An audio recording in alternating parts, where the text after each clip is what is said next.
Welcome to Supernatural Scotland, the podcast. I'm your host, Mark Smith. Recently, I could not believe my eyes when I added a video I made to YouTube, and it's had almost 2,000 views. It was an old horror film I made over a decade ago with some friends. I entered a local film festival with it and was given very negative feedback, and it actually put me off for a long time. But the other week I found it and I thought, this isn't that bad. So I put it on YouTube and it's had some positive comments and of almost 2,000 views. Might not sound like a lot to some people. I know there are people that get views in the millions, but it was nice to get that kind of views. It's still slowly going up, so fingers crossed it will go a little bit higher. But it's given me the bug again, so I'm thinking about a couple of little short horror films again just shortly. So just a reminder that I am on TikTok and Facebook as well, so please follow these, and your continued support is much appreciated. I've been trying to make the podcast accessible on every streamer possible, and I think I've finally got it on most of the streamers, certainly the big ones. For all my continued listeners, thank you again for your support. I really do appreciate anyone sharing the podcast with friends and family and colleagues to try and boost the listens further. Now on to our first location of the day, the Isle of Iona. Some say it is the birthplace of Christianity in Scotland. St. Columba and his companions travelled here from Ireland in 563 AD. They built a monastery on the island, and from here the Christian beliefs spread over Scotland. They say the island is haunted by ancient kings of Scotland, as this was a burial island for the kings for a long time. The early kings of Alba traced their origins to Iona, so the kings of Alba chose to be buried here. Around 48 Scottish kings were buried here, so there are plenty of kings to haunt it. And surprise, surprise, it has lots of myths involving those pesky fairies again. One story talks about two men fishing who are enticed into a fairy mount to dance. One man escapes with an iron fish hook and a year later comes back to save his trapped companion, who is still dancing with the fairy folk. Another story talks about a hunchback having his hump removed with the aid of the fairies. After wandering up a hill, he lay on the ground looking at the stars with sadness in his heart about the way he looked. He heard a story song coming from the ground, and he finished the song for the fairy, who rewarded him by removing the hump. So there you go, fairies are not always mean or pranksters, they can be kind at times as well. But it's safe to say you should not take the mick with a fairy. A young man had a fairy lover. A blacksmith made him a steel arrow so he could not be harmed while carrying it. But he was invited to a wedding and changed his clothes. He went to a ridge to hunt before the wedding. He never made the wedding, because he left his lucky arrow in his other set of clothes, and his fairy lover murdered him. The most haunted place on the island is Martyrs Bay Beach. In 806 AD, 68 monks were murdered in cold blood by the ruthless Viking raiders when they refused to flee the holy grounds. During these time periods, the Vikings attacked a lot of different lands, and it did not matter to them if the people could fight back or not. The island had been attacked a few times before, but it was not until 806 AD that the worst occurred. Fleets of Vikings stormed the abbey and stole everything they could while killing defenceless monks. Areas like this were hard to defend from Vikings since they were on small islands, and the Vikings were very much aware of this. The survivors left the island and moved to the Abbey of Kells in Ireland. Included in the 68 deaths were the abbot and 15 other senior clergymen. The area is said to be haunted by Vikings and monks alike after this brutal and bloody incident. You can visit the island by ferry, so keep an eye out for the fairies. Perhaps take something iron with you as protection. Also keep an eye out for the Vikings and the poor monks. Our second location is Pollok House. This grand house completed building in 1752. It has received extensions since then. It was signed over to the City of Glasgow in 1966 by Dame Anne Maxwell MacDonald. Her family had owned the estate for nearly 700 years.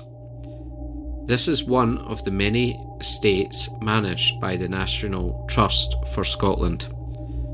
The house has many artefacts within its walls, and it is well worth visiting to see them all. As with any grand house, it has a large garden area, and it's claimed to have over 1,000 species of rhododendrons. During World War I, it also served as an auxiliary hospital to many wounded soldiers, and I'm sure it has seen plenty deaths during this period.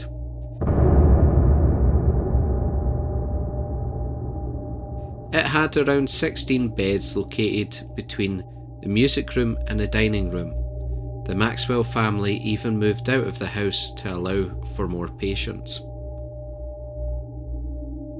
Pollok House is most famous for the witches of Pollok House. Lord George Maxwell believed himself to be a man of God and took his mission to hunt witches very seriously. He spent much time away from the family home, tracking down witches to burn at the stake. In 1676, Maxwell returned from another witch trial, where someone was burned to death. Be they guilty or not, who knows? Lord Maxwell then fell ill. He described this as being stabbed in the side.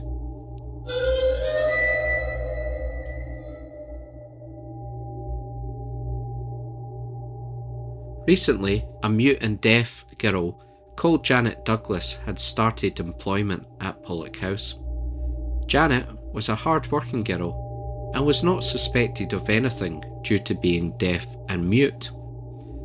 Janet began to speak, and to everyone's surprise named the witches responsible of making Lord Maxwell ill. She claimed they had used evil spells to make him very ill and causing him a lot of pain.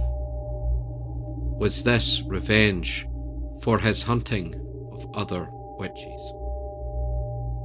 Janet said, "You shall find the dark relic in the house of this witch." Lord Maxwell's men searched the house and did indeed find a wax figurine hidden behind a painting by the fireplace.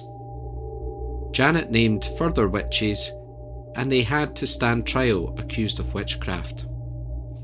These people then went through horrendous tests and tortures. These were to force them to confess to devil worship and witchcraft. The trials took place in 1677, and they were strangled and burned.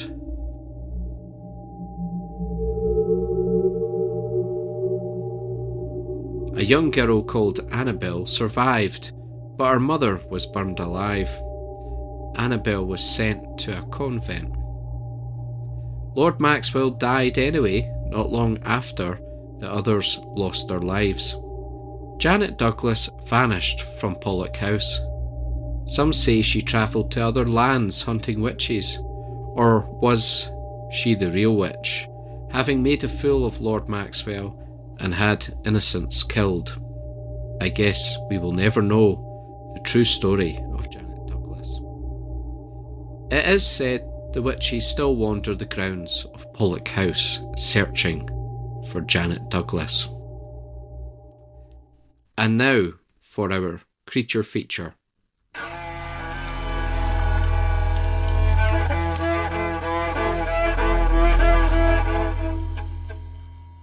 Our first creature is the Beast of Buchan. Stories of this beast have been around since the 1700s. Written records of the beast date back as far as the 1930s.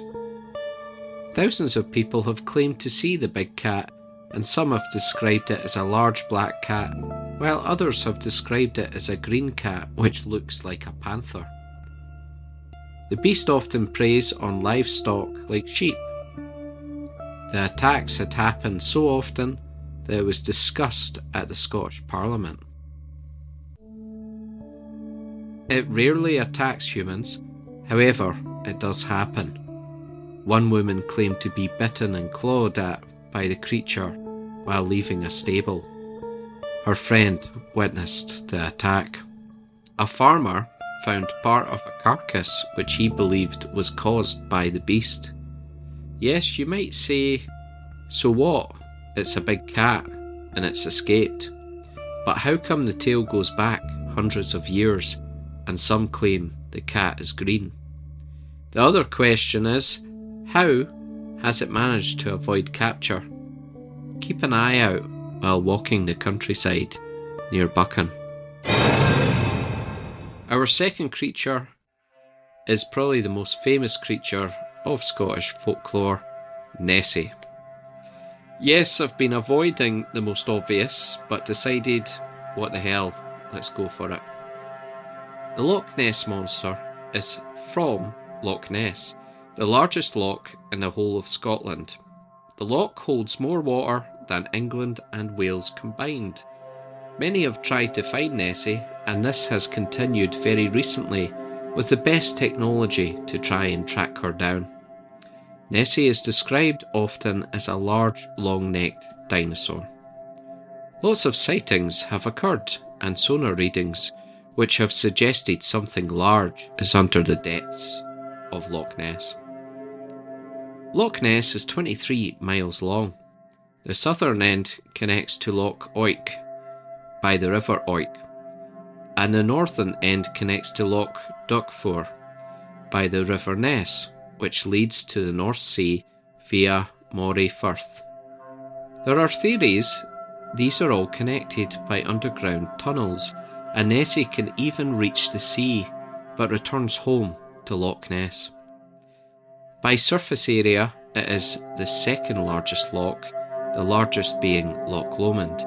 However, Loch Ness is very deep, and by volume is the largest in Britain.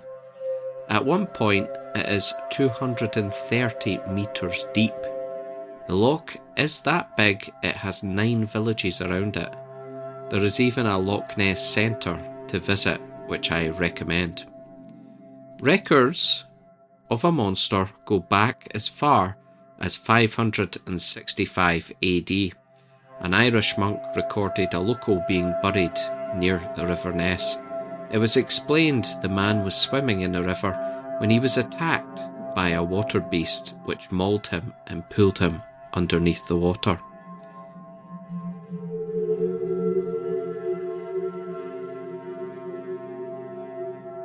A record in the 1800s by D. Mackenzie reported to see a large object like an upturned boat wriggling and churning up the water, moving slowly before speeding up and disappearing under the water.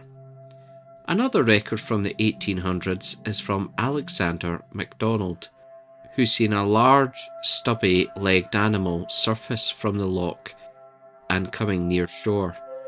He described it to look like a salamander. There were many sightings in the 1900s, and one was by Arthur Grant in 1934. He was a motorcyclist. At about 1 a.m. while driving, he almost hit a creature which crossed the road by the loch. By the time he had dismounted and tried to follow the large creature, he could only see ripples in the water. Not surprisingly, others did not believe him and thought he had seen a mere otter. In the 2000s, there have been a few ripples in the water recorded on video, and creatures from a distance disappearing into the deep waters. Is Nessie real? Is there a family of these creatures alive and well who travel between lochs and rivers and the sea? When you visit Loch Ness, which is a beautiful place, keep an eye on a loch and look out for ripples, as you never know what is hiding under the surface. And that is the end of this week's podcast. Thanks for listening, and goodbye.